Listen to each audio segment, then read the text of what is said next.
In this guide, I'm going to show you guys how to get working coupon codes for Amazon.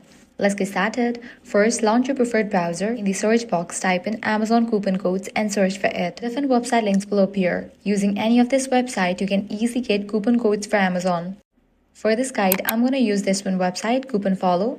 Once you're in the website, you're going to find different offers such as $10, $15 off, 50% off, and many more. Select the option of your choice. All you have to do is click on the offer.